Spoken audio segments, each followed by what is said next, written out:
I'm Treasure Shields Redmond, and you're listening to Who Raised You podcast, a traveling conversation about how culture, family, and intersecting identities pave our way toward liberation.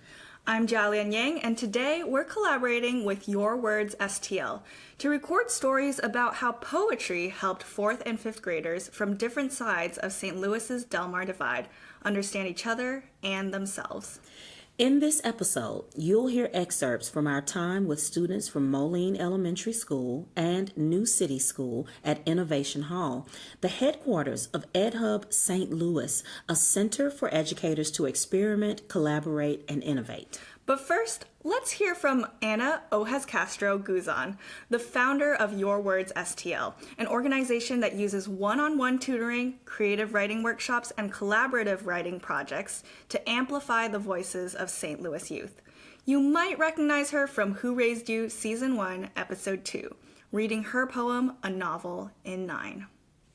Hi, Treasure and Ja. I'm going to answer the questions you listed on the email for me. The first question is, who raised you? And the answer to that is, I am the youngest of 7 children and the daughter of 2 Filipino immigrants who lived through and remember and survived World War II and the invasion of the Philippines by the Japanese. And that has informed the rest of their lives since that happened. And what that meant for us as their children who they came to the United States wanting a better life. My dad grew up not knowing where his next meal would come from until he came to the United States to work. And to this day, my dad is 85 and he is still working full time. Both of my parents are seemingly busy all the time. And I think that's something that I still fight against is having to feel busy or having to feel like I'm putting 110% into everything all the time, which as I've gotten older, I feel that's not the healthiest attitude, but that is a huge part of who I am and who my siblings are. My parents are also devout Catholics, so I grew up in Catholic school for 18 years, and that informs a lot of what I do, even if I'm not always dedicated practicing Catholic. And I think I also grew up in my own head, just in my imagination. I spent a lot of time by myself, just reading and writing and watching Sesame Street and Mr. Rogers and reading E.B. White and Beverly Cleary, and I think that I use that ability to transport myself to other places in order to cope with whatever was going on in life. And to this day, I still use that ability to just live in my own head sometimes. What was the genesis of Your Words STL? Your Words STL was founded by myself and a childhood friend named Steve Handoyo. He came to me in January of 2015. Actually, it was January 1st, 2015. And he had the idea of starting a writing and tutoring organization. And at that time, I had been feeling for several months that I urgently wanted to do more for the St. Louis community. After the killing of Michael Brown Jr. and the events that surrounded his killing, I was really awakened to the the fear and the anger and the pain of so many St. Louisans. And I wanted to do something to help the community, but I didn't know what. So I decided to do what I do best, which is teach and write. And so when Steve came to me with his idea, I jumped on, and within a couple months, I was holding workshops. Ultimately, we've been doing most of our work with Mary Grove Children's Home in Florissant, Missouri, which is a therapeutic residence, and we work with the young men and women in transitional housing who are getting ready to leave the foster care system and live independently. What I really wanted to do with this organization is help young people feel heard and be heard by the community. I wanted to be able to help others, especially those who are marginalized. I wanted to help them amplify their own voices. So all the work that we do is built on that premise of if one can articulate oneself and feel heard, then a physiological change occurs in their brain and healing occurs. And if one can heal as an individual, then my hope is that healing can occur in the community as well.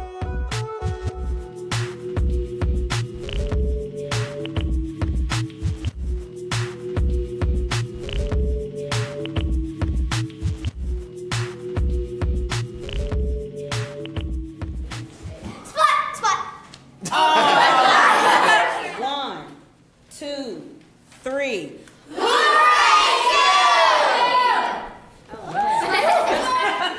So, the Who Raised You podcast has a tradition of beginning each episode with a poem.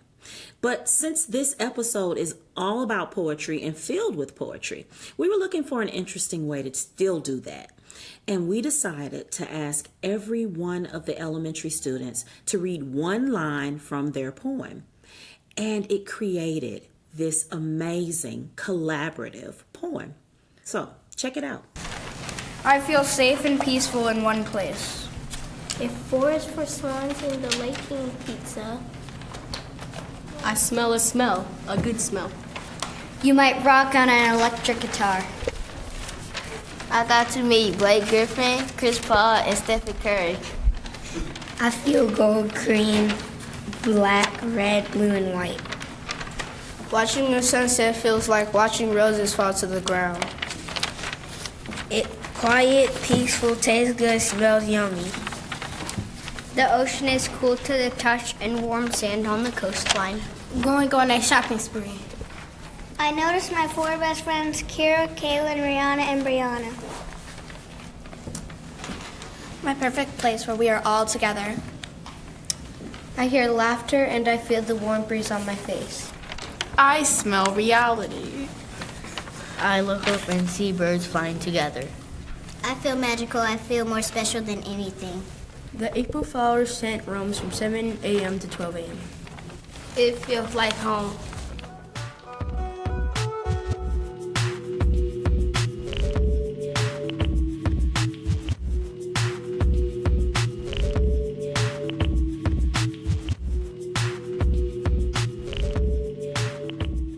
Hello, this is Jolly and Yang, and I'm with Treasure Shields Redmond. And we're Who Raised You podcast. We brought our friends from New City School. Can we say hi, New City School? Hey.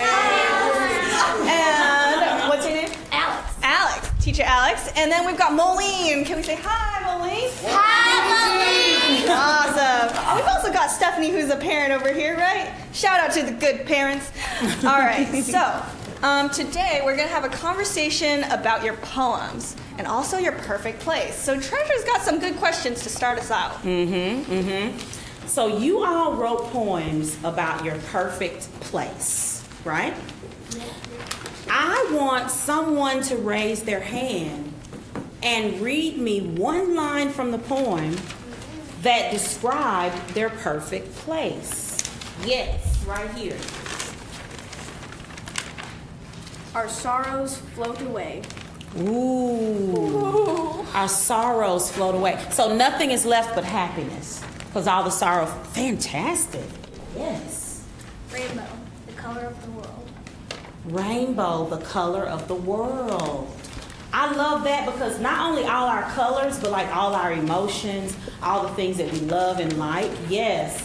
Yes. As the day turns tonight. As the day turns tonight. I think that could be a song. As the day turns into night. Sing it, girl. So yes, I like that because it's almost like she personified the day, and it's a woman turning her face to the night. Lovely. Yes. And there are no sad endings. Oh, there are no sad endings. What a forward-thinking way to look at things ending, right? Yes. A big castle. A big castle. Ooh, I Made love of that. what though? Rice Krispies? Kit Kats. Kit Kats. White Tasty. chocolate Kit Kat. Yes.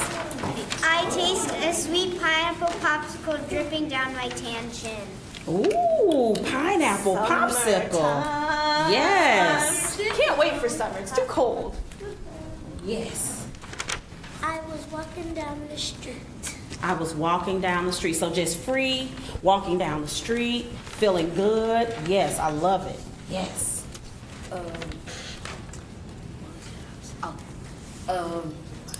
Everything within is going to be released. Everything within is going to be released. Oh, yes. Is that the sound of Yes. it? Wonderful. That made me think of two cartoons. It made me think of a cartoon that used to come on when I was you all's age called The Care Bears. And there was a bear. She had a loving heart, and when she would stand like this, all of the love would shoot out of her heart. And that's what he said. Things are going to shoot out. But it also made me think of Steven Universe. And I did from Rio. Yes, things coming out. I love that. Hold on. Yes, one more. In the foam pit of a trampoline park. In the foam pit of a trampoline park.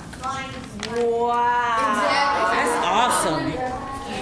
You know that? Let's go there now. Yes.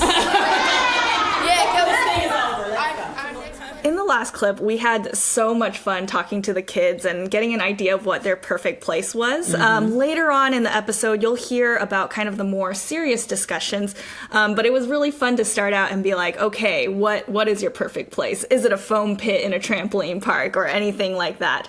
In this upcoming clip, what you'll hear is a discussion about differences in perfect place, because we know that when you get a mix of kids, even if they have a lot of differences in their background or very little differences in their background, either way their answers are going to be different. So our thought was that one of the strengths of this exercise of being able to hear from each other what their poems are is that they can better understand each other. So I led a discussion about asking them, why did they pick that perfect place and how to get to know other people? And for me, that was in some ways an echo of this podcast itself, where whenever we have a guest, we are always trying to get to know that person and their perspective. Even if we have some values in common or a background in common or shared goals, there's always more that we have to learn from each other. So take a listen. Now, I think sometimes someone might be writing their perfect place, but it might be different from someone else's perfect place. So how would you kind of get to understand someone else's perfect place? Maybe you disagree, or maybe you do agree.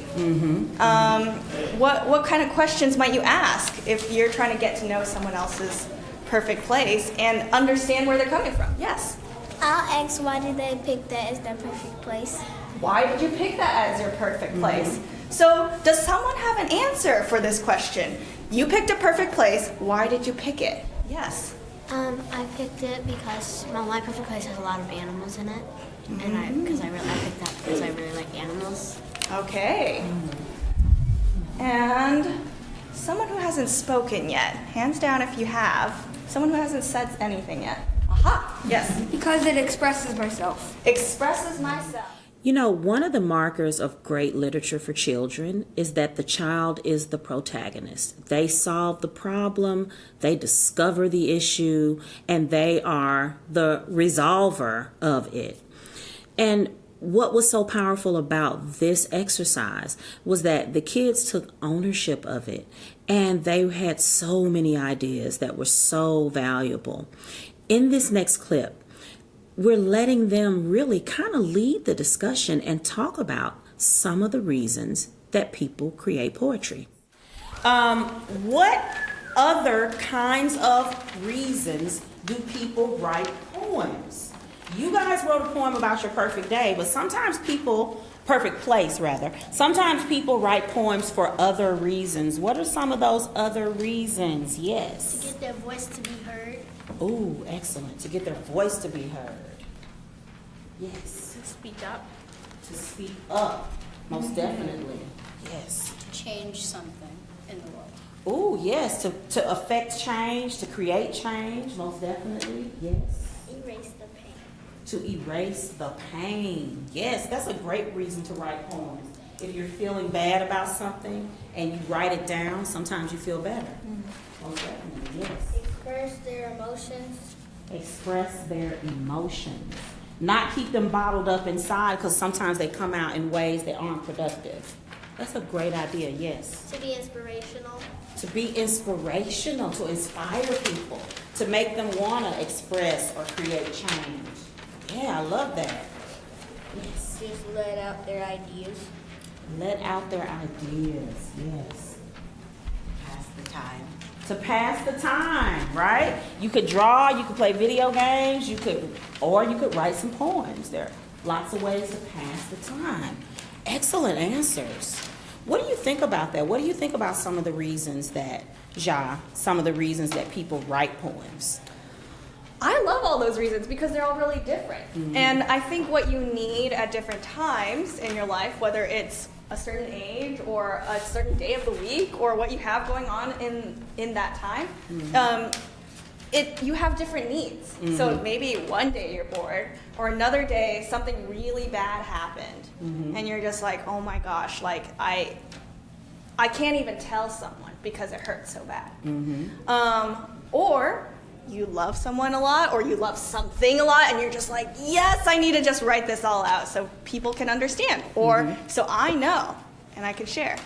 Yeah, I've read a lot of different poems that seem to be written for different reasons, and I've heard a lot of different poems for those reasons. And I think ultimately it does help us feel less alone. Like we don't experience what we experience by ourselves. That makes so much sense. That makes so much sense. This time, let's have you all read the first line of your poem. Okay? So everyone is going to read just the first line of their poem. My perfect place, colors will be red and black. We are divine.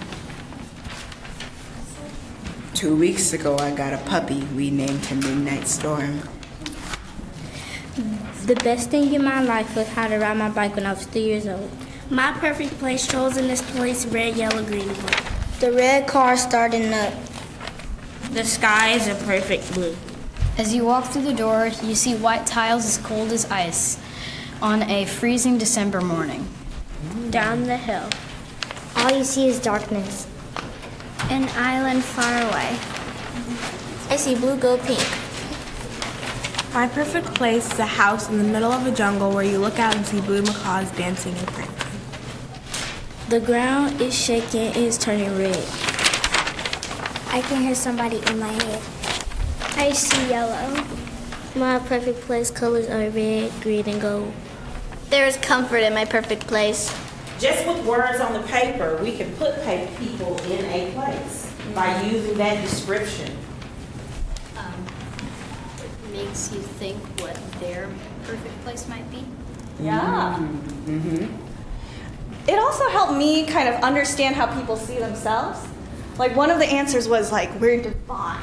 And I was blown away by that. Right? Yes, divine. And it's not like I've never thought that some of my friends or family are amazing people, and I kind of wish they were in charge of things, you know?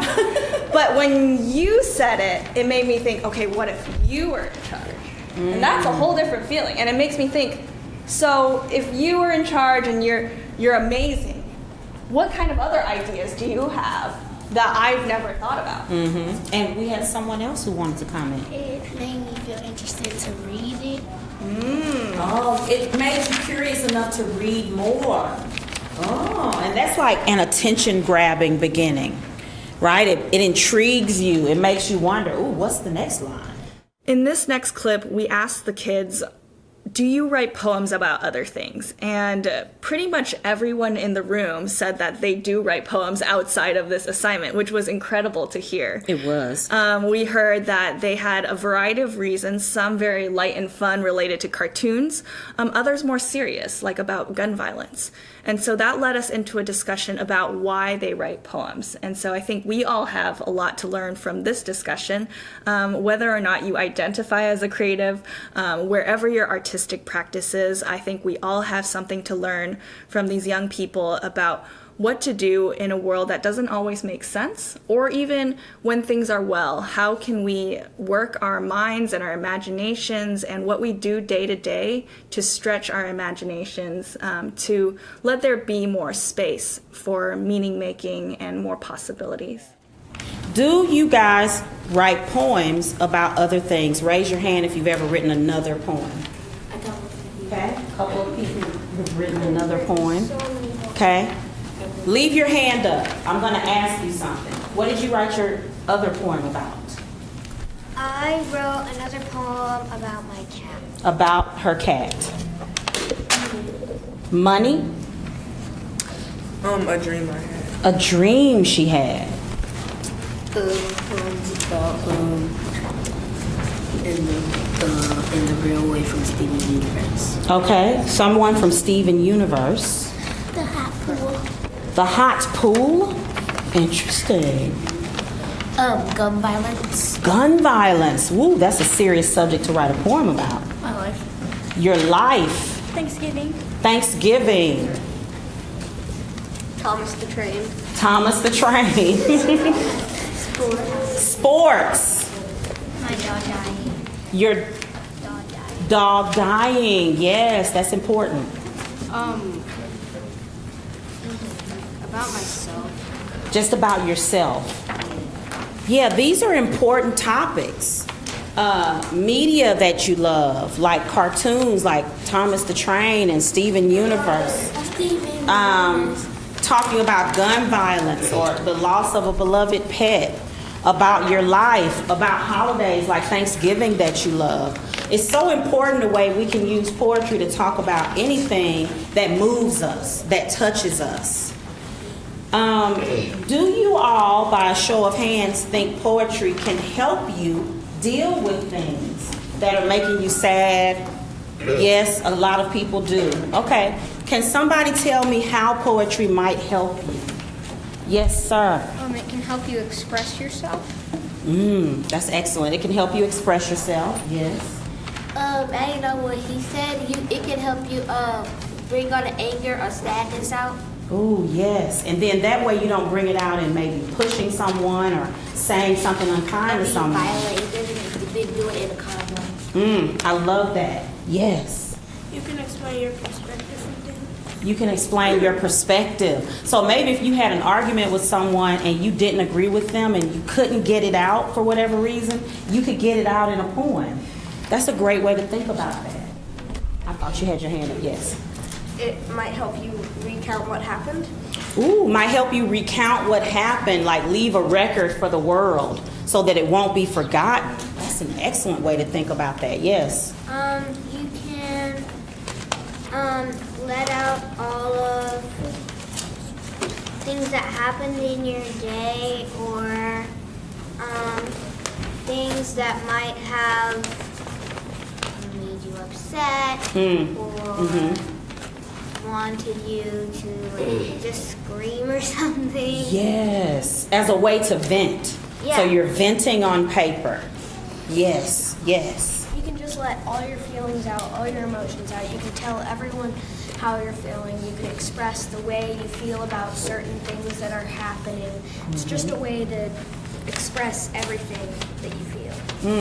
Great. Writing is. Wonderful. Yes. So I think there's different groups here. There might be one group that say, okay, I have my poem, it's for my own eyes only, no one else. And there's another group that's like, I would love to share my poem and I want to read someone else's too. Okay, so if you are someone who wants to keep your poem to yourself, I'm going to ask you to hold it right here. But if you're someone who's like, I would love to share my poem and I want to read someone else's poem, hold your poem out like this and stand up. Awesome. Now we're going to give you 20 seconds to trade. How long do we have? Like 2 minutes. Okay. Trade poems, and you can trade more than once, just as long as you don't have your own, because it might not be an even number this time. You can trade more than once as long as you don't have your own. Awesome. Yes. Now what I want to know is the last line from this new poem that you got. Okay? So if you got a new poem, I want you to read the last line out loud. This is my happy place. I love it. The ocean is cool to touch, the warm sand on the coastline. And then they ran away, where no one is ever left. My perfect place is Candyland. Lots of candy, yummy. Dreaming as if it was reality. I see myself in my perfect world with all of these colors. Smell a good smell. Like James, her, and Kyrie, Arvis, Drew. Cause you're under the covers and that's all. No more napping. That's it. Wonderful. Poetry snaps. Now I want to know, how did it feel to have someone else read your poem? Did you feel anything? Or you're just like, oh, this is my poem? Yeah. It felt good someone expressing at the end of my poem how the end of my poem is like. So it felt good to have someone else read it the same way you kind of felt when you're writing it. Yeah, like someone understood you, right? Yeah. It felt kind of weird because you don't know what they're thinking as they are reading it, or as they are experiencing what we are talking about. That's true. It does feel a little weird. You know, and it reminds me of something called empathy. Raise your hand if you know what empathy is. Yeah. What is empathy? I think it's kind of like experience a little. Experience? Feeling emotions. Feeling emotions? Like being in someone's shoes. Being but in someone's shoes and it hasn't really happened. Wait, what was the word? Empathy. Yeah, I think you all described it pretty well. And that's something that I've always thought about when I read, and especially poetry. It can be so personal. But it's nice because I feel like I can kind of start to understand other people and other perspectives. It makes my mind kind of expand a little bit more. It makes my imagination bigger. I always feel like a better person after it too. It challenges me. Yeah. Most definitely. I love that you brought in that word empathy. Empathy is a great word because it's all about not feeling sorry for someone, but acknowledging their emotions and realizing that they have the right to have those emotions. Right? They have the right to feel that way. Yeah, and I think that's also why we started the podcast, because we're able to have people tell stories in their own words, and then other people can hear them and decide for themselves, how do they feel about that? So I'm really curious to you, if you were to write another poem, what kind of story would you want to tell? Anyone? Yeah. Sad story. A sad story, okay. a person's story that they are miserable. Like I would want my story to be under the sea. Under the sea? Under the sea. About my football life. Your what life? My football life. Your football life. About your family. Your family. About school. School. When my dog died. When your dog died. About people's feelings. People's feelings. Their accomplishments in life. Their accomplishments in life. My great show. A great show. About writing. About writing. You know what? Writing Treasure? about writing. This makes me think that there's like a whole chapbook in here. What's a chapbook? Right. A chapbook. Oh, somebody knows what a chapbook is. Yes. A chapbook, like where you get details and like kind of like what people are explaining or things that like. You want to take a turn? I think it's close. A chat book is like where you chatting with other people. Oh, okay. A chapbook actually is a slim volume of poetry. So a whole book of a chapbook, C-H-A-P, P as in pressure, book, chapbook. And a whole book of poetry is usually 48 to 50 pages. One person's book of poetry. But a chapbook can be like 10 to 30 pages. So it's a slim one, just a slim one. So we could do a wonderful chapbook of you all's poetry. All of these story ideas. Yeah. Treasure. We are so thankful for this experience. Yes. It was fun, like, re-listening to what we did with the kids and, you know, what we learned. It really brought me back to that day. It was so lively. It was a whirlwind.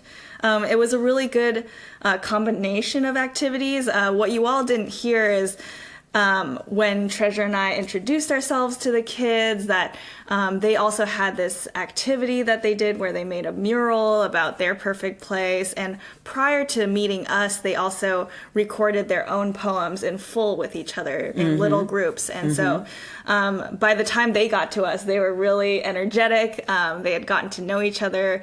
I think some had even made friends. So we're really thankful to Anna for inviting us to collaborate on this. Yeah, I can't say enough about how important the work that Your Words STL is doing. You know, there have been whole documentaries about the Delmar divide in St. Louis, about the ways that race, class, gender, ability, and age have been used to keep us divided in the metropolitan. And, you know, part of Who Raised You podcast mission is to be solution oriented and to find ways to move the region forward. And I definitely count this experience as one of those signposts along the way that, you know, forward motion is possible. And what really struck me about talking to Anna for her motivation for this collaboration is how thoughtful she was about the impact that poetry and art can have on healing. And of course, we're not naive. We don't think that like something like this immediately like fixes everything. Right. But what we really did see in that day is learning from the kids and also giving them a space to really express why they do creative things. And something that it also reminds me of is that the Ferguson Commission report cited education as one of the major areas that we need to work on if we're actually going to achieve any sort of racial equity. We're thankful that EdHub STL was in the room, that Sharita Love was someone that we were able to meet, working in that same space towards those similar solutions. So again, we're really thankful for this collaboration. And yeah, we look forward to more. I think something that really was powerful is how this could be a model for other schools. And we're thankful that Moline Elementary and New City School decided to embark on this journey together with us. Yeah, it was fantastic. And if you're interested in learning more about this, reach out to us at whoraisedyouPodcast@gmail.com. And if you ever want to consult about teaching poetry to young people, teaching podcasting, using storytelling as a tool for mutual understanding, then let's talk.